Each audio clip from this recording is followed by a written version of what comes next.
James Whiteside, Chief Executive Officer of AusVeg, thanks for joining us on Flow today. No problem, Ricky. Now, you've had some comments, your organisation, about the Ring of Steel or the Victorian lockdown and the need for a differential approach to regional Victoria. What's the point you're wanting to make there? Well, I think the situation in the majority of Victoria is quite different from the one that we're facing in Melbourne, where we obviously have a lot of hotspots, a lot of people moving around, living on top of each other, and there is clearly continuing to be community transmission. But once you get beyond the borders of the city, there is none. So for us, it just makes no sense for the lockdown to continue in those parts of regional Victoria which have no sign of COVID. And the point you've made about perishable goods produced by your members, vegetable goods in particular, how is a lockdown, say the Valentine's Day one that happened a short while ago, how has that and this one affected fresh produce?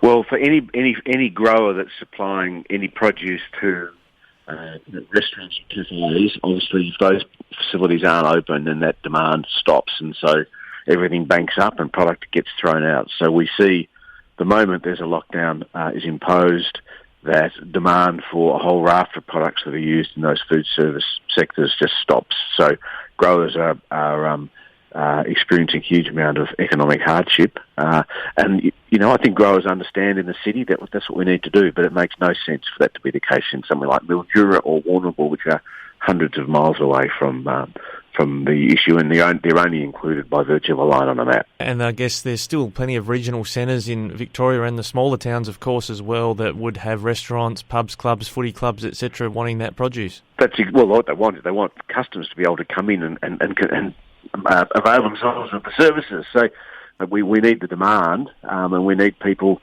if it's safe to do so, to be able to move around and live relatively normal lives.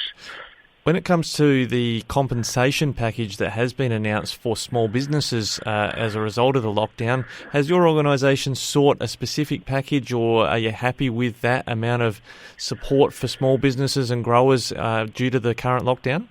Look, I think we welcome the Victorian government's response, at least initially. I mean, the numbers are relatively small, or the amount of support is relatively small, but growers welcome that support. We're looking to the federal government to do more, as is everyone else.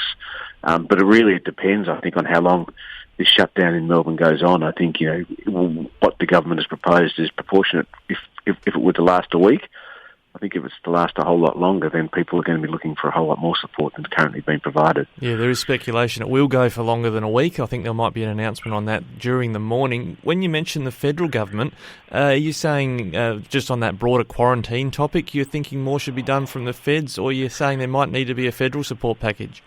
Well, I think through the last lockdown, the whole country relied on the federal support via JobKeeper and JobSeeker, and the federal government is the only government that's got the pockets deep enough to really make a substantial contribution. So I think to expect the state government to be able to provide that level of support is just not realistic.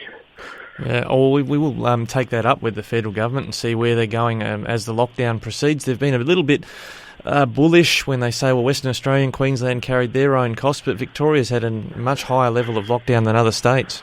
Well, that's right. I mean, I don't think the other states have had anything like the lockdown that we've had, even this 7-day lockdown. I think some of those lockdowns stopped before 7 days was even up, so I don't think the other states really have experienced what we have in Victoria to anywhere near the same extent.